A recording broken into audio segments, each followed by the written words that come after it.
سورہ روم کی آیت نمبر 11، سورہ روم کا دوسرا رکوع اور 21ویں پارے کا 5واں رکوع۔ اللہ رب العالمین نے ارشاد فرمایا، اللہ یبدأ الخلق، اللہ پہلے بناتا ہے، ثم یعیدہ، پھر دوبارہ بنائے گا، یعنی بعد موت زندہ کر کے دوبارہ بنائے گا۔ ثم الیہ ترجعون، پھر اس کی طرف پھرو گے، پھر اسی کی طرف تم لوٹائے جاؤ گے، تو وہ اعمال کی جزا دے گا۔ وَيَوْمَ تَقُومُ السَّاعَةُ، اور جس دن قیامت قائم ہوگی، یبلس المجرمون، مجرموں کی آس ٹوٹ جائے گی اور کسی نفع اور بھلائی کی امید باقی نہ رہے گی۔ بعض مفسرین نے یہ معنی بیان کیے ہیں کہ ان کا کلام منقطع ہو جائے گا، ختم ہو جائے گا، وہ ساکت رہ جائیں گے، خاموش کھڑے ہوں گے، کیونکہ ان کے پاس پیش کرنے کے قابل کوئی حجت، کوئی دلیل نہ ہوگی۔ بعض مفسرین نے یہ معنی بیان کیے ہیں کہ وہ رسوا ہوں گے۔ وَيَوْمَ تَقُومُ السَّاعَةُ، اور جس دن قیامت قائم ہوگی، یبلس المجرمون، مجرموں کی آس امید ٹوٹ جائے گی۔ وَلَمْ يَكُنْ لَهُم مِّن شُرَكَائِهِمْ شُفَعَاءُ، اور ان کے شریک ان کے سفارشی نہ ہوں گے، یعنی وہ بت جنہیں وہ پوجتے تھے وہ ان کی سفارش نہ کریں گے۔ وَكَانُوا بِشُرَكَائِهِمْ كَافِرِينَ، اور وہ اپنے شریکوں کے منکر ہو جائیں گے۔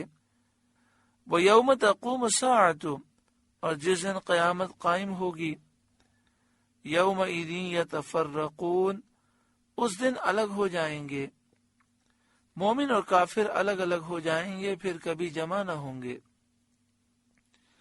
فَأَمَّا الَّذِينَ آمَنُوا وَعَمِلُوا الصَّالِحَاتِ، تو وہ جو ایمان لائے اور اچھے کام کیے، فَهُمْ فِي رَوْضَةٍ يُحْبَرُونَ، باغ کی کیاری میں ان کی خاطر داری ہوگی، یعنی جنت میں ان کی مہمان نوازی ہوگی، یعنی بستان جنت میں ان کا اکرام کیا جائے گا، ان کی تعظیم ہوگی، جس سے وہ خوش ہوں گے۔ یہ خاطرداری جنتی نعمتوں کے ساتھ ہوگی۔ ایک قول یہ بھی ہے کہ اس سے مراد سما ہے، یعنی انہیں نغمات طرب انگیز سنائے جائیں گے جو اللہ تبارک و تعالی کی تسبیح پر مشتمل ہوں گے۔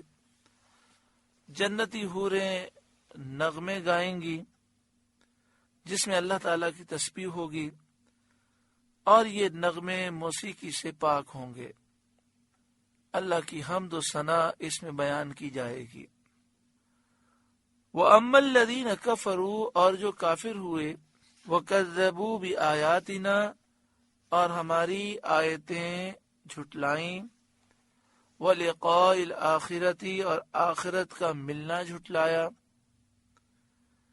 یعنی وہ مرنے کے بعد اٹھنے اور اللہ کے حضور حاضر ہونے کے منکر ہیں، انکار کرتے ہیں۔ فَأُولَئِكَ فِي الْعَذَابِ مُحْضَرُونَ، وہ عذاب میں لا دھرے جائیں گے، عذاب میں انہیں حاضر کیا جائے گا، نہ اس عذاب میں تخفیف ہوگی، نہ کمی ہوگی، نہ اس سے کبھی نکلیں گے۔ فَسُبْحَانَ اللَّهِ حِينَ تُمْسُونَ، تو اللہ کی پاکی بیان کرو جب شام کرو، وَحِينَ تُصْبِحُونَ، اور جب صبح ہو۔ پاکی بیان کرنے، پاکی بولنے سے یا تو اللہ تعالیٰ کی تسبیح و ثنا مراد ہے، اور اس کی احادیث میں بہت فضیلتیں موجود ہیں، یا یہاں پر نماز مراد ہے۔ حضرت عبداللہ بن عباس رضی اللہ تعالی عنہما سے پوچھا گیا، کیا پنجگانہ نمازوں کا بیان قرآن پاک میں ہے؟ فرمایا ہاں، اور یہ آیتیں تلاوت فرمائیں، اور فرمایا کہ ان میں 5 نمازوں اور ان کے اوقات مذکور ہیں، نمازوں کے وقت کا ان آیتوں میں ذکر ہے۔ فسبحان اللہ، تو اللہ کی پاکی بولو، بیان کرو، حین تمسونا، جب شام کرو، اس میں مغرب اور عشاء کی نمازیں آ گئیں۔ وحین تصبحون، اور جب صبح ہو، یہ نماز فجر ہوئی۔ وَلَهُ الْحَمْدُ فِي السَّمَاوَاتِ وَالْأَرْضِ، اور اسی کی تعریف ہے آسمان و زمین میں، یعنی آسمان و زمین والوں پر اللہ کی حمد کرنا، تعریف کرنا لازم ہے۔ وَعَشِيًّا وَحِينَ تُظْهِرُونَ، اور کچھ دن رہے، وعشیہ، جب دن کا تھوڑا حصہ باقی رہے اس وقت پاکی بیان کرو، یعنی تسبیح کرو، کچھ دن رہے۔ یہ نماز عصر ہوئی کہ نماز عصر یہ اس وقت پڑھی جاتی ہے جب دن کا آخری حصہ ہوتا ہے، پھر جب عصر کا وقت ختم ہوتا ہے تو مغرب کا وقت شروع ہو جاتا ہے۔ ہاں، یہ بات ضرور ہے کہ عصر کا جو وقت ہے اس کے آخری 20 منٹ جب سورج پیلا ہو جاتا ہے اس وقت نماز پڑھنا مکروہ ہے۔ آج کے دن کی اگر عصر نہ پڑی ہو تو اسے تو پڑھنا ہوگا، لیکن اس آخری 20 منٹ میں دوسری کوئی نماز قضا نہیں کی جا سکتی، نوافل نہیں پڑھے جا سکتے۔ اور اگر یہ تاخیر کسی عذر کی وجہ سے ہوئی تو گناہگار بھی نہیں ہوگا، جو عذر ایسا ہو جو قابل قبول ہو، عذر شرعی۔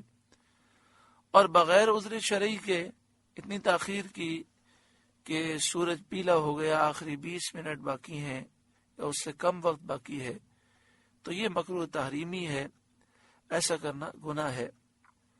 مگر اس کا یہ مطلب نہیں کہ آج کے دن کی اگر عصر کی نماز نہ پڑھی ہو تو نہ پڑھے، بلکہ اگر آخری 20 منٹ یا 10 منٹ بھی باقی ہوں، بلکہ چند لمحات بھی باقی ہوں، تو عصر کی نماز وہ شروع ضرور کرے۔ یہ مسئلہ بھی یاد رکھیں کہ عصر کی نماز آخر وقت میں شروع کی، اللہ اکبر اس نے کہہ دیا، عصر کے فرض شروع کر دیے، پھر عصر کا وقت ختم بھی ہو گیا اور مغرب کے وقت میں وہ مکمل ہوئی، پھر بھی وہ نماز ہو جائے گی۔ ایسا ہی مسئلہ ظہر کے لیے ہے، مغرب کے لیے ہے اور عشاء کے لیے ہے۔ مثلا مغرب کے 3 فرض مغرب کے آخر وقت میں شروع کیے اور نماز کے دوران ہی عشاء کا وقت شروع ہو گیا تو وہ 3 فرض مکمل کر لے، اس کے 3 فرض ہو جائیں گے۔ یہاں پر ایک مسئلہ اور بھی سماعت کر لیں کہ فجر کی نماز کا مسئلہ یہ ہے کہ فجر کے فرض فجر کے وقت میں شروع کر کے فجر کے وقت میں ہی ختم کرنا ضروری ہے۔ اگر سلام پھیرنے سے پہلے فجر کا وقت ختم ہو گیا تو وہ نماز فاسد ہو جائے گی، پھر فجر کی نماز قضا کرنی ہوگی۔ وحین تظہرون، اور جب تمہیں دوپہر ہو، یہ نماز ظہر ہوئی۔ نماز کے لیے یہ 5 اوقات مقرر فرمائے گئے، اس لیے کہ افضل عمل وہ ہے جو مدام ہو، جو ہمیشہ کیا جائے، وہ افضل کام ہے۔ انسان یہ قدرت نہیں رکھتا کہ اپنے تمام اوقات سارا دن نماز میں صرف کرے، کیونکہ اس کے ساتھ کھانے پینے وغیرہ کے حوائج اور ضروریات ہیں۔ تو اللہ تعالیٰ نے بندے پر عبادت میں تخفیف فرمائی، آسانی فرمائی۔ دن کے اول فجر، اوسط درمیان میں ظہر اور آخر میں عصر رکھی، اور رات کے اول شروع میں نماز مغرب اور آخر میں نماز عشاء رکھی، یعنی نماز مغرب پڑھی جائے اور پھر کچھ دیر کے بعد عشاء کا وقت شروع ہوتا ہے، تو سونے سے پہلے جو نماز پڑھی جاتی ہے وہ نماز عشاء ہے، تاکہ ان اوقات میں مشغول نماز رہنا دائمی عبادت کے حکم میں ہو۔ یعنی جب دن کے 5 حصوں میں نماز اس طرح ادا کی کہ جو رات کا حصہ ہے اس میں 2 نمازیں پڑھیں اور دن میں 3 نمازیں پڑھیں، ایک دن کے شروع میں، ایک نماز درمیان میں اور ایک دن کے آخر میں. تو اس طرح گویا کہ اس نے پورا دن اللہ تعالیٰ کی عبادت میں گزارا. اور یہ پڑھنا آسان بھی ہے تاکہ اس پر ہمیشگی بھی نصیب ہو. اللہ تعالیٰ ہمیں نمازوں کی پابندی نصیب فرمائے اور توجہ کے ساتھ، خشوع و خضوع کے ساتھ صحیح نمازیں ادا کرنے کی توفیق عطا فرمائے. یخرج الحی من المیت، وہ زندہ کو نکالتا ہے مردے سے، جیسے کہ پرندے کو انڈے سے نکالتا ہے، انسان کو نطفے سے، اور مومن کو کافر سے. یعنی کافر کے یہاں مومن بچہ پیدا ہو جاتا ہے جسے اللہ تعالیٰ ایمان کی دولت دیتا ہے. وَيُخْرِجُ الْمَيِّتَ مِنَ الْحَيِّ، اور مردے کو نکالتا ہے زندہ سے، جیسے انڈے کو پرندے سے، نطفے کو انسان سے، اور کافر کو مومن سے. کبھی کبھی باپ مومن ہوتا ہے، بیٹا کافر ہوتا ہے، وہ اپنا ایمان برباد کرتا ہے. وَيُحْيِي الْأَرْضَ بَعْدَ مَوْتِهَا، اور زمین کو زندہ کرتا ہے اس کے مرنے کے بعد، یعنی خشک اور ویران ہو جانے کے بعد بارش برسا کر، سبزہ اگا کر زمین کو زندہ فرماتا ہے. وَكَذَلِكَ تُخْرَجُونَ، اور یوں ہی تم نکالے جاؤ گے، یعنی یوں ہی تم قبروں سے حساب کتاب کے لیے نکالے جاؤ گے. سورہ روم کا دوسرا رکوع مکمل ہوا. اللہ تعالیٰ اس رکوع کے نور سے ہمارے قلوب کو روشن فرمائے